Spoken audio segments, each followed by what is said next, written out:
श्री गणेशाय नमः। श्री सत्यनारायण व्रत कथा पहला अध्याय। श्री व्यास जी ने कहा, एक समय नैमिषारण्य तीर्थ में शौनक आदि सभी ऋषियों तथा मुनियों ने पुराण शास्त्र के वेत्ता श्री सूत जी से पूछा। ऋषियों ने कहा, महामुनि, किस व्रत अथवा तपस्या से मनोवांछित फल प्राप्त होता है, उसे हम सब सुनना चाहते हैं, आप कहें। श्री सूत जी बोले, इस प्रकार देवर्षि नारद जी के द्वारा भी पूछे जाने पर भगवान कमलापति ने उनसे जैसे कहा था उसे कह रहा हूँ, आप लोग सावधान होकर सुने। एक समय योगी नारद जी लोगों के कल्याण की कामना से विविध लोकों में भ्रमण करते हुए मृत्युलोक में आए और यहाँ उन्होंने अपने कर्म फल के अनुसार नाना योनियों में उत्पन्न सभी प्राणियों को अनेक प्रकार के कलेश दुख भोगते हुए देखा तथा किस उपाय से इनके दुखों का सुनिश्चित रूप से नाश हो सकता है, ऐसा मन में विचार करके वे विष्णुलोक गए। नारद जी भगवान श्री विष्णु के पास जाकर उनकी स्तुति करते हैं। स्तुति सुनने के अनंतर भगवान श्री विष्णु जी ने नारद जी से कहा, महाभाग, आप किस प्रयोजन से यहाँ आए हैं, आपके मन में क्या है, कहिए, वह सब कुछ मैं आपको बताऊंगा। नारद जी बोले, भगवान, मृत्युलोक में अपने पाप कर्मों के द्वारा विभिन्न योनियों में उत्पन्न सभी लोग बहुत प्रकार के कलेशों से दुखी हो रहे हैं। हे नाथ, किस लघु उपाय से उनके कष्टों का निवारण हो सकेगा? यदि आपकी मेरे ऊपर कृपा हो तो वह सब मैं सुनना चाहता हूँ, उसे बताइए। श्री भगवान ने कहा, हे वत्स, संसार के ऊपर अनुग्रह करने की इच्छा से आपने बहुत अच्छी बात पूछी है।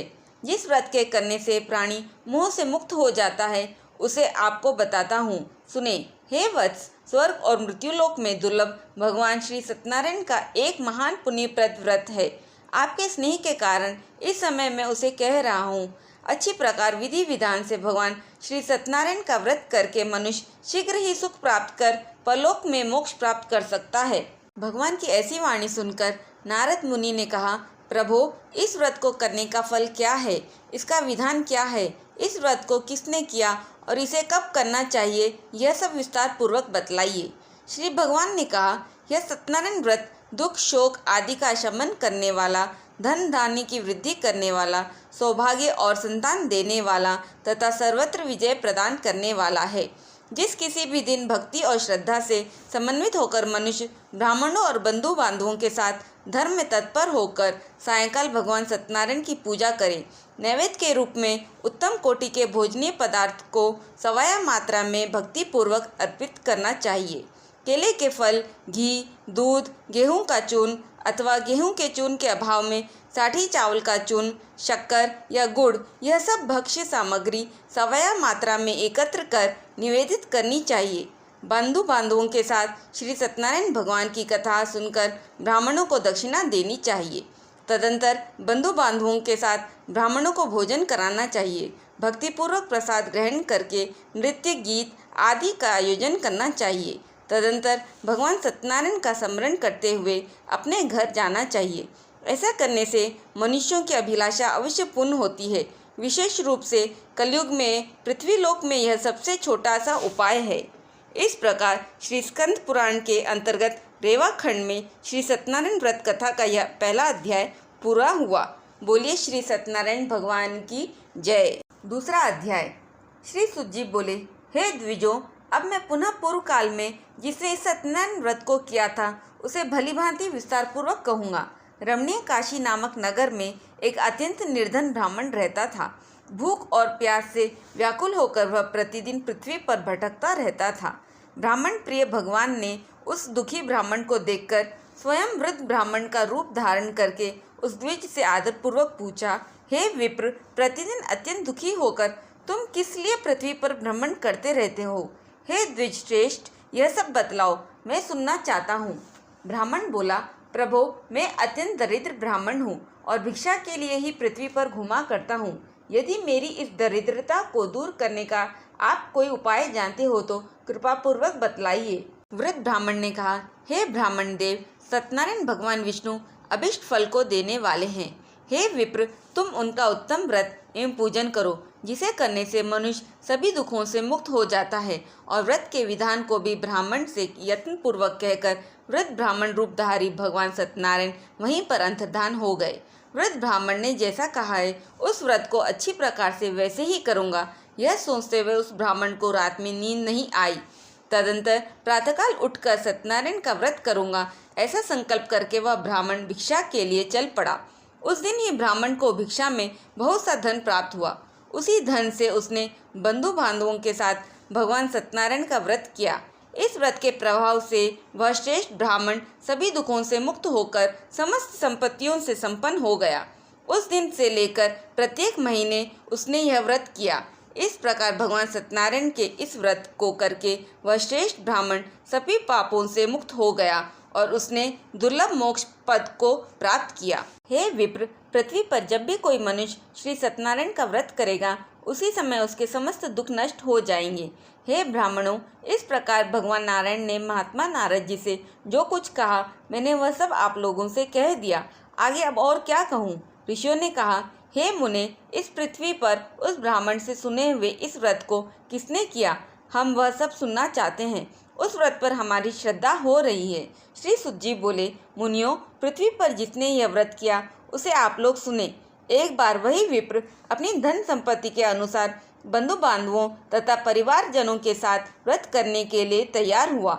इसी बीच एक लकड़हारा वहां आया और लकड़ी बाहर रखकर उस ब्राह्मण के घर गया। प्यास से व्याकुल वह उस ब्राह्मण को व्रत करता हुआ देख प्रणाम करके उससे बोला, प्रभु, आप यह क्या कर रहे हैं? इसके करने से किस फल की प्राप्ति होती है? विस्तार पूर्वक मुझसे कहिए। विप्र ने कहा, यह सत्यनारायण का व्रत है जो सभी मनोरथों को प्रदान करने वाला है। उसी के प्रभाव से मुझे यह सब महान धन धान्य आदि प्राप्त हुआ है। लकड़हारा जल पीकर तथा प्रसाद ग्रहण करके वह नगर चला गया। सत्यनारायण देव के लिए मन से ऐसा सोचने लगा कि आज लकड़ी बेचने से जो धन प्राप्त होगा, उसी धन से भगवान सत्यनारायण का श्रेष्ठ व्रत करूँगा। इस प्रकार मन से चिंतन करता हुआ लकड़ी को मस्तक पर रखकर उस सुंदर नगर गया जहाँ धन संपन्न लोग रहते थे। उस दिन उसने लकड़ी का दुगना मूल्य प्राप्त किया। तदंतर प्रसन्न हृदय होकर वह पके हुए केले का फल, शकरा, घी, दूध और गेहूं का चूर्ण सवाया मात्रा में लेकर अपने घर गया। तत्पश्चात उसने अपने बांधवों को बुलाकर विधि विधान से भगवान श्री सत्यनारायण का व्रत किया। उस व्रत के प्रभाव से वह धन पुत्र से संपन्न हो गया और इस लोक में अनेकों सुखों को उपभोग कर अंत में वैकुंठ लोक को चला गया। इस प्रकार श्री स्कंद पुराण के अंतर्गत रेवा खंड में श्री सत्यनारायण व्रत कथा का यह दूसरा अध्याय पूरा हुआ। बोलिए श्री सत्यनारायण भगवान की जय। तीसरा अध्याय। सुत जी बोले, हे श्रेष्ठ मुनियों, अब आगे की कथा कहता हूँ, सुनो। पहले समय में उल्कामुख नाम का एक बुद्धिमान राजा था। वह सत्यवक्ता और जितेंद्रिय था। प्रतिदिन देव स्थानों पर जाता और गरीबों को धन देकर उनके कष्ट दूर करता था। उसकी पत्नी कमल के समान मुख वाली और सती साध्वी थी। भद्रशिला नदी के तट पर उन दोनों ने श्री सत्यनारायण भगवान का व्रत किया। उस समय वहाँ पर एक साधु नामक वैश्य आया। उसके पास व्यापार के लिए बहुत सा धन था। वह नाव को किनारे पर ठहरा कर राजा के पास आ गया और राजा को व्रत करते हुए देखकर विनय के साथ पूछने लगा, हे राजन, भक्ति युक्त चित्त से यह आप क्या कर रहे हैं? मेरी सुनने की इच्छा है, सो आप यह मुझे बताइए। राजा बोला, साधु, आपने बंधुओं के साथ पुत्रादि की प्राप्ति के लिए एक महाशक्तिमान सत्यनारायण भगवान का व्रत एवं पूजन किया जा रहा है। राजा के वचन सुनकर साधु आदर से बोला, हे राजन, मुझसे अब इसका विधान कहो। मैं भी आपके कथानुसार इस व्रत को करूँगा। मेरी भी कोई संतान नहीं है और इससे निश्चय ही होगी। राजा के सब विधान सुन व्यापार से निवृत्त हो वह आनंद के साथ घर गया। साधु ने अपनी स्त्री से संतान देने वाले उस व्रत का समाचार सुनाया और कहा कि जब मेरे संतान होगी तब मैं उस व्रत को करूँगा। साधु ने ऐसे वचन अपनी स्त्री लीलावती से कहे। एक दिन उसकी स्त्री लीलावती पति के साथ आनंदित हो संसारिक धर्म में प्रवृत्त होकर सत्यनारायण भगवान की कृपा से गर्भवती हो गई तथा 10वें महीने में उसके एक सुंदर कन्या का जन्म हुआ। दिनों दिन वह इस तरह बढ़ने लगी जैसे शुक्ल पक्ष का चंद्रमा बढ़ता हो। कन्या का नाम कलावती रखा गया। तब लीलावती ने मीठे शब्दों में अपने पति से कहा कि जो आपने संकल्प किया था कि भगवान का व्रत करूँगा, अब आप उसे करिए। साधु बोला, हे प्रिय, इसके विवाह पर करूँगा। इस प्रकार अपनी पत्नी को आश्वासन दे वह नगर को गया।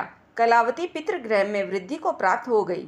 साधु ने जब नगर में सखियों के साथ अपनी पुत्री को देखा तो तुरंत ही दूत को बुलाकर कहा कि पुत्री के लिए कोई सुयोग्य वर देखकर लाओ।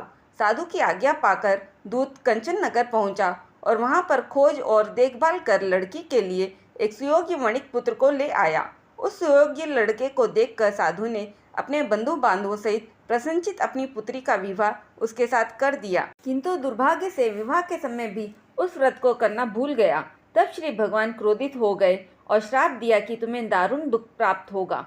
अपने कार्य में कुशल साधु बनिया जामाता सहित समुद्र के समीप स्थित रत्नपुर नामक नगर में गया और वहां दोनों ससुर जमाई चंद्रकेतु राजा के उस नगर में व्यापार करने लगे। एक रोज भगवान सत्यनारायण की माया से प्रेरित एक चोर राजा का धन चुराकर भागा जा रहा था, किंतु राजा के दूतों को आता देखकर चोर ने घबराकर भागते हुए राजा के धन को वहीं चुपचाप रख दिया जहां वो ससुर जमाई ठहरे हुए थे। जब दूतों ने उस साधु वैश्य के पास राजा के धन को रखा देखा तो दोनों को बांधकर ले गए और प्रसन्नता से दौड़ते हुए राजा के समीप जाकर बोले, यह दो चोर हम पकड़कर लाए हैं, देखकर आज्ञा दे। तब राजा की आज्ञा से उनको कठिन कारावास में डाल दिया गया और उनका धन छीन लिया गया। सत्यनारायण भगवान के श्राप द्वारा उनकी पत्नी भी घर पर बहुत दुखी हुई और घर पर जो धन रखा था चोर चुरा कर ले गए। शारीरिक व मानसिक पीड़ा तथा भूख प्यास से अति दुखित हो अन्न की चिंता में कलावती एक ब्राह्मण के घर गई। वहां उसने सत्यनारायण भगवान का व्रत होते देखा, फिर कथा सुनी तथा प्रसाद ग्रहण कर रात को घर आई। माता ने कलावती से कहा, हे पुत्री, अब तक कहाँ रही, वह तेरे मन में क्या है? कलावती बोली, हे माता, मैंने एक ब्राह्मण के घर श्री सत्यनारायण भगवान का व्रत देखा है। कन्या के वचन सुनकर लीलावती भगवान के पूजन की तैयारी करने लगी। लीलावती ने परिवार और बंधुओं सहित श्री सत्यनारायण भगवान का पूजन किया और वर मांगा कि मेरे पति और दामाद शीघ्र घर आ जावे। साथ ही प्रार्थना की कि हम सबका अपराध क्षमा करो। सत्यनारायण भगवान इस व्रत से संतुष्ट हो गए और राजा चंद्रकेतु को स्वप्न में दर्शन देकर कहा, हे राजन, दोनों वैश्यों को प्रातः ही छोड़ दो और उनका सब धन जो तुमने ग्रहण किया है दे दो, नहीं तो मैं तेरा धन, राज्य, पुत्रादि नष्ट कर दूंगा। राजा से ऐसे वचन कहकर भगवान अंतर्धान हो गए। प्रातःकाल राजा चंद्रकेतु ने सभा में अपने स्वप्न सुनाया। फिर दोनों वाणिक पुत्रों को कैद से मुक्त कर सभा में बुलाया। दोनों ने आते ही राजा को नमस्कार किया। राजा मीठे वचनों से बोला, हे महानुभावों, भाविवश ऐसा कठिन दुख प्राप्त हुआ है, अब तुम्हें कोई भय नहीं है। ऐसा कहकर राजा ने उनको नए नए वस्त्राभूषण पहनाए तथा उनका जितना धन लिया था उससे दुना धन देकर आदर से विदा किया। दोनों वैश्य अपने घर को चल दिए। इस प्रकार श्री स्कंद पुराण के अंतर्गत रेवा खंड में श्री सत्यनारायण व्रत कथा का यह तीसरा अध्याय पूरा हुआ।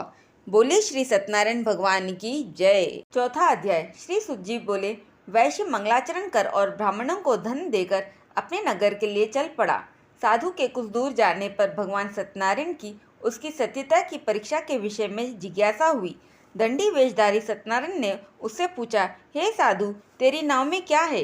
अभिमानी वणिक हंसता हुआ बोला, हे दंडी, आप क्यों पूछते हो? क्या धन लेने की इच्छा है? मेरी नाव में तो बेल और पत्ते भरे हैं। वैश्य का कठोर वचन सुनकर भगवान ने कहा, तुम्हारा वचन सत्य हो। दंडी ऐसा कहकर वहां से दूर चले गए। कुछ दूर जाकर समुद्र के किनारे बैठ गए। दंडी के जाने पर वैश्य ने नित्य क्रिया करने के बाद नाव को ऊंची उठी देखकर अचंबा किया तथा नाव में बेल पत्ते आदि देखकर मूर्छित हो जमीन पर गिर पड़ा। फिर मूर्छा खुलने पर अत्यंत शोक प्रकट करने लगा। तब उसका दामाद बोला कि आप शोक ना करें, यह दंडी का श्राप है, अतः उनकी शरण में चलना चाहिए, तभी हमारी मनोकामना पूरी होगी। दामाद के वचन सुन वह दंडी के पास पहुंचा और अत्यंत भक्तिभाव से नमस्कार करके बोला, मैंने जो आपसे असत्य वचन कहे थे उनको क्षमा करो। ऐसा कहकर महान शोकातुर होकर रोने लगा।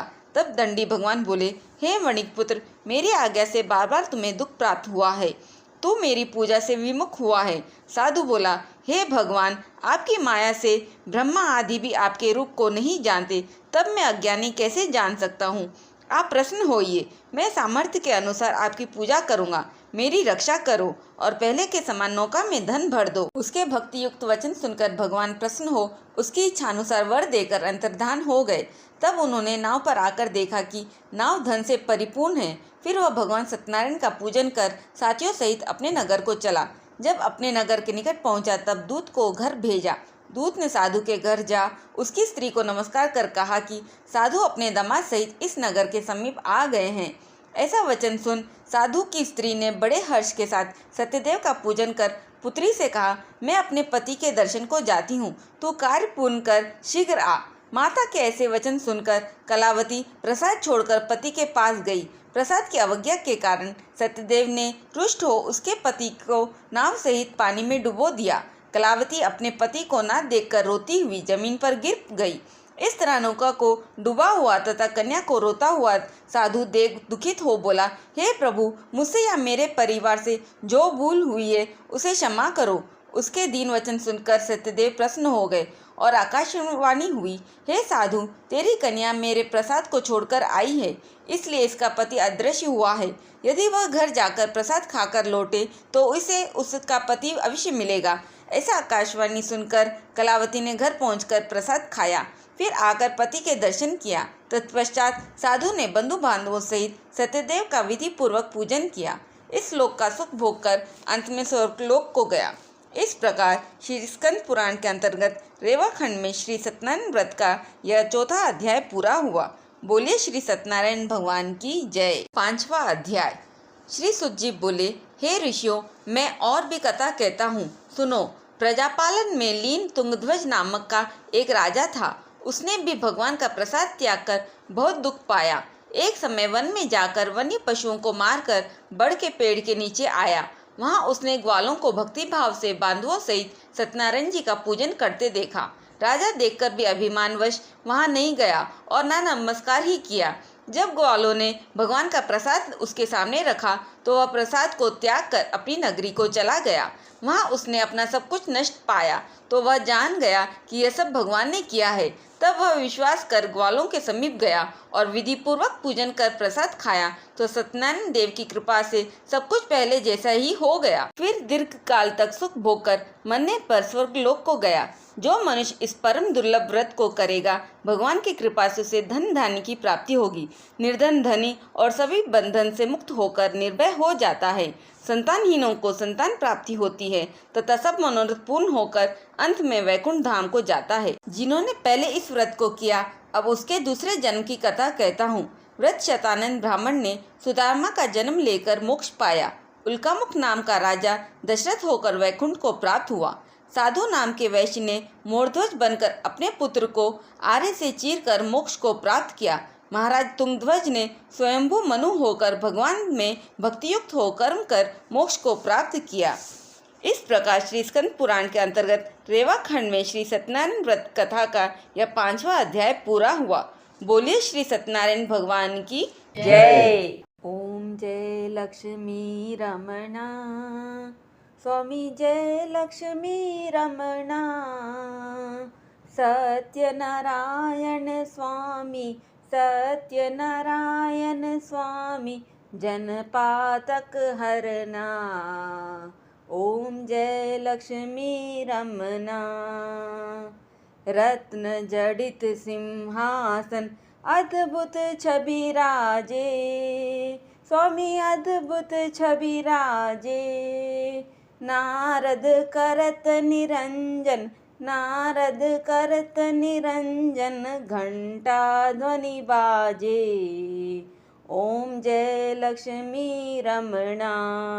प्रकट भये कलि कारण, द्विज को दर्श दियो, स्वामी द्विज को दर्श दियो। बूढ़ो ब्राह्मण बनकर, बूढ़ो ब्राह्मण बनकर, कंचन महल कियो। ओम जय लक्ष्मी रमणा। दुर्बल भील कराल, जिन पर कृपा करी, स्वामी जिन पर कृपा करी। चंद्रचूड़ एक राजा, चंद्रचूड़ एक राजा, जिनकी विपत्ति हरी। ओम जय लक्ष्मी रमणा। वैश्य मनोरथ पायो, श्रद्धा तज दीनी, स्वामी श्रद्धा तज दीनी। सो फल भोग्यो प्रभु जी, सो फल भोग्यो प्रभु जी, फिर स्तुति कीन्ही। ओम जय लक्ष्मी रमणा। भाव भक्ति के कारण छिन छिन रूप धरो, स्वामी छिन छिन रूप धर्यो, श्रद्धा धारण किन्हीं, श्रद्धा धारण किन्हीं, जिनको काज सर्यो। ओम जय लक्ष्मी रमणा। ग्वाल बाल संग राजा वन में भक्ति करी, स्वामी वन में भक्ति करी। मन वांछित फल दीन्हा, मन वांछित फल दीन्हा, दीन दयालु हरि। ओम जय लक्ष्मी रमणा। चढ़त प्रसाद सवायो, कदली फल मेवा, स्वामी कदली फल मेवा। धूप दीप तुलसी से, धूप दीप तुलसी से, राजी सत्य देवा। ओम जय लक्ष्मी रमणा। सत्य नारायण जी की आरती जो कोई नर गावे, स्वामी जो कोई नर गावे। मन वांछित सुख संपत्ति, मन वांछित सुख संपत्ति, रिद्धि सिद्धि धन पावे। ओम जय लक्ष्मी रमणा। ओम जय लक्ष्मी रमणा। स्वामी जय लक्ष्मी रमणा। सत्यनारायण स्वामी, सत्यनारायण स्वामी, जन पातक हरना। ओम जय लक्ष्मी रमणा। बोलिए श्री सत्यनारायण भगवान की जय।